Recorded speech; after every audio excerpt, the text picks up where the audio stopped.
What's up, guys? Here with kind of what's left of my V4 Creighton. As you can kind of see, I've made a little bit of a mess, but I wanted to talk a little bit about this guy, the V4 Servo Saver. A lot of people really seem to dislike this thing and hate that, oh, you can't adjust it, and well, you can. It's not easy. I've seen how this comes apart. I mean, you've got two, these are 13 millimeter ends here, and unfortunately you can't get to this end. So you end up having to clamp down really hard on this guy and then just torque this nut off. It'd probably be okay if you used like an impact gun or something like that. That ought to be able to twist it off really pretty quick, but I wanted to come up with a way that you could shim this diff. So this is how it's adjustable, is that you actually have to put in more washers or shim it. So, you know, add spacers to push the spring up to compress it a little bit more. So I came up with, you know, the idea of, hey, I have a ton of external snap rings in my garage. You know, I buy this at Harbor Freight for, I don't remember what I actually bought this for. It might have been I needed a couple snap rings for building a transmission or something like that. You know, these aren't the greatest quality, but they work. So I went through, measured everything out, and so come to find out that this guy is just under, so the inside, the outside diameter of this post is right just under half of an inch, so, or 13 millimeter for everybody else around the world.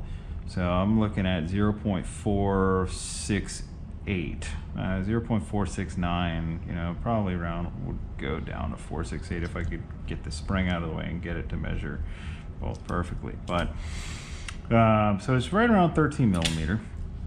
And snap rings are meant to kind of continuously apply a little bit of pressure. So I did try to get a 1/2 inch snap ring on here, and it is just a pain to get over this nut here, which is a 13 millimeter nut. So these snap rings are meant to be used with snap ring pliers that have like pins, and all I have are these ones.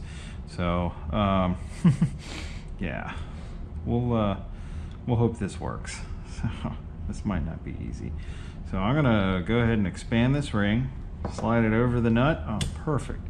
Now, you can use probably two Allen keys that are really small. I know a lot of these ready to runs and a lot of RC car kits, you'll end up with some really small Allen wrenches, and you could put it in there, probably pry this apart far enough to get it over, and all you need to do is just get it on the edge of this nut. And then the easy way to do this, to compress this spring and let the snap ring snap over the other end of it, is just take a long socket.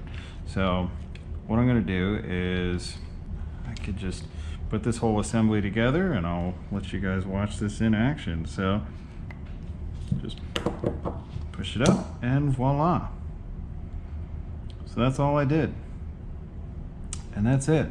So you can see it's in there, and yep, she is good and in place. That's it. So if you want to do that, you know, it's going to be a lot easier to add these in than it is going to be to remove it, just because you've got the spring force to deal with to kind of, that's fighting you back. But I would imagine you ought to be able to, you know, tear these things out if you need to. Or if you have proper snap ring pliers, you could go in, spread this apart, and pull it out. But yeah, so that is how I am shimming my V4 Servo Saver. That way you don't have to take the whole thing apart, and you can get a little more steering feel. So yeah, get out there and do some bashing.